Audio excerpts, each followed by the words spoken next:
Greetings and welcome to the history of the USS Enterprise NCC-1701A.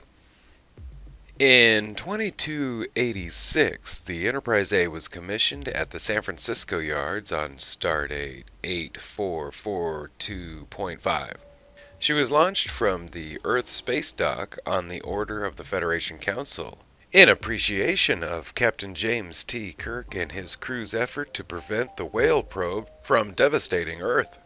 The crew initially thought that they were going to be assigned to the USS Excelsior, or according to Leonard McCoy, a freighter at best. But the new Enterprise was soon revealed. Docked behind the Excelsior, the crew took their station, and the Enterprise left Spacedock on a Shakedown Cruise. The shakedown did not go as planned, and the Enterprise limped back to Spacedock for several weeks of repair under the supervision of Captain Montgomery Scott. Although her warp drive was working perfectly, half the doors on the ship were malfunctioning and several control interfaces did not work. The transporter was also non-functional, requiring shuttlecrafts to be used for off-ship missions. Before the repairs were complete, the Enterprise was called into duty in order to intervene in a kidnapping situation on Nimbus 3. The ship was subsequently commandeered by the rogue Vulcan Sybok, who ordered her to the center of the Milky Way galaxy in order to pursue the mythical Shaka-Ree. During the return of Sybok to the ship on board the Galileo, Commander Hikaru Sulu was forced to crash the shuttle into the Enterprise landing bay as the ship was being pursued by a Klingon bird of prey, commanded by Claw, and there was no time to use the tractor beam for a safe entrance. The bird of prey followed the Enterprise to the center of the galaxy. The crew was too involved with Sybok's visit to the planetoid found there and did not notice the Klingon vessel entering sensor range. The bird of prey caught the Enterprise off guard and disabled her before she had a chance to retaliate. However, the Klingon ambassador Cord, rescued from Nimbus 3, relieved Captain Claw and ordered the bird of prey to stand down. The Klingon crew was later invited to a reception following the return of the Enterprise to Kirk's control and discovery that Shaka-Ree was a myth. The brig was also damaged during the mission as Captain Scott blew a hole in the back wall to free Captain Kirk, Spock, and Dr. McCoy. Spock also kept a picture of himself and his friends taken on the bridge of the Enterprise A from this time for the next century until his death in 2263 of the alternate reality. Gaseous Anomaly Project.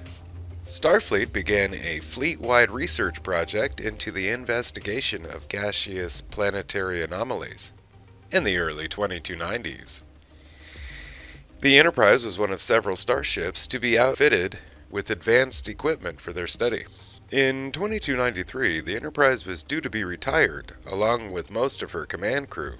However, she was pressed back into service for one last mission as an escort for Klingon Chancellor Gorkon. During the initial stages of the Khitomer Accords, the ship rendezvoused with the Klingon flagship Kronos 1 and was to follow it to Earth. Unfortunately, a joint Starfleet, Klingon, and Romulan conspiracy had an operative, Lieutenant Valeris, on board the ship. Valeris participated in a plan to implicate the Enterprise and Captain Kirk as rogue assailants in Gorkon's murder, with the goal of derailing the peace process. The Enterprise appeared to have fired 2 photon torpedoes at Kronos 1, temporarily disabling her propulsion and gravity systems. Amid the chaos, 2 space-suited Starfleet crew members, Burke and Samno, beamed aboard, assassinating Gorkon.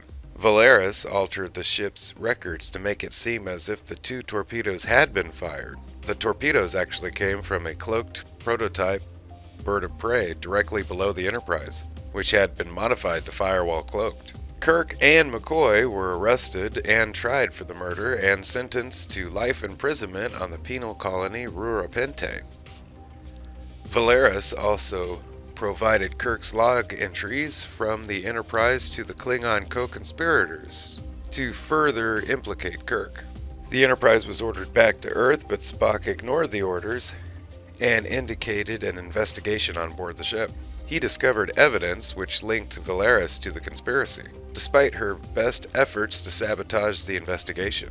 The Enterprise then entered Klingon space, masquerading as a Klingon freighter, and rescued Kirk and McCoy. Spock mind-melded with Valeris and learned more about the conspiracy, including details of the bird of prey and the names of those involved. Captain Sulu on board the USS Excelsior provided Kirk with the new location of the peace conference, and the two ships warped to Kittimer in order to prevent a second assassination of the Federation President and the new Klingon Chancellor. General Chain was waiting in orbit with his bird of prey, however, and the Enterprise was attacked upon arrival. The starship was seriously damaged and suffered a hull breach through the saucer section. The Excelsior II was helpless against the cloaked ship. Fortunately, Spock, McCoy, and Uhura devised a plan to use a photon torpedo equipped with sensors capable of tracking ionization from the bird of prey's impulse engines. It successfully hit Chang's vessel, knocking it out of the cloak and leaving it vulnerable to further photon torpedo volleys from the Enterprise and the Excelsior. Following the destruction of the bird of prey, the Enterprise and Excelsior crews beamed down to the Kittimer Conference and apprehended the conspirators, preventing the assassination. Following the Kittimer mission, the Enterprise was ordered by Starfleet Command to return to Spacedock to be decommissioned. Captain Kirk ordered the ship on course to the second star to the right and straight on till morning. Kirk later recorded in his log that the Enterprise and her crew will shortly become the care of another crew. The next USS Enterprise, the Excelsior-class USS Enterprise B, was launched later that year. Apocrypha. According to the paperwork with the Bandai model kits, the Enterprise A was mothballed into Memory Alpha's museum fleet.